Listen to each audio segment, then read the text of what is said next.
গাইবান্ধার সুন্দরগঞ্জের দাদন ব্যবসায়ী নিখিল চন্দ্র বর্মনের মৃত্যু রহস্য এখনো উদ্ঘাটন হয়নি।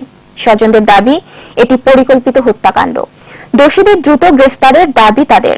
গাইবান্ধা প্রতিনিধি আফরোজা লুনার রিপোর্ট জানাচ্ছেন রত্না জামান। গাইবান্ধার সুন্দরগঞ্জের দক্ষিণ জরম নদী গ্রামে নিখিল চন্দ্রের বাড়ি। ৭ জুন ভোরে বাড়ির পাশে বাঁশবাগানে পাওয়া যায় তার ঝুলন্ত মৃতদেহ। স্বজন ও গ্রামবাসীর দাবি এটি আত্মহত্যা নয়। টাকা পয়সা নিয়ে কোনো সমস্যা হয়েছে, কেউ কার আমাকে মারি দিয়ে গাছের সঙ্গে বাঁশের সঙ্গে ঝুলি দিয়ে চলে গেছে। তার শার্ট খুলে সে শার্টের হাইট কমপক্ষে ১ হাত উপরে, এই অবস্থায় তার হাঁটু মাটির সাথে লেগে আছে। এটা কোনোভাবেই আত্মহত্যা নয়। আসলে হত্যাকারী আমরা বিচার চাই, উচিত বিচার চাই সরকারের কাছে। নিখিলের মোটা অঙ্কের দাদনের টাকা লেনদেনকে কেন্দ্র করে এই হত্যাকাণ্ড ঘটানো হয়েছে বলে ধারণা স্বজন ও গ্রামবাসীর।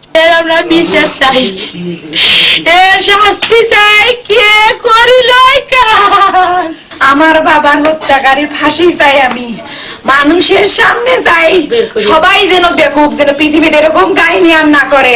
পুলিশ নিহতের বাড়ি থেকে মোবাইল ফোনের সিম সহ দাদন ব্যবসায় ব্যবহৃত ডায়েরি ও বিভিন্ন আলামত জব্দ করেছে। যে তার এই ২০-২৫ লক্ষ টাকা মানে মাঠে সুদে লাগানো আছে। আমরা প্রাথমিক ধারণা করেছি যে এই সুদের টাকার লেনদেনকে কেন্দ্র করে হত্যাকাণ্ড হতে পারে বলে আমরা প্রাথমিক ধারণা করছি। মৃত্যুর রহস্য উদ্ঘাটন করে দোষীদের শাস্তির আওতায় আনার দাবি স্বজনদের। রত্না জামান, ২১শে টেলিভিশন।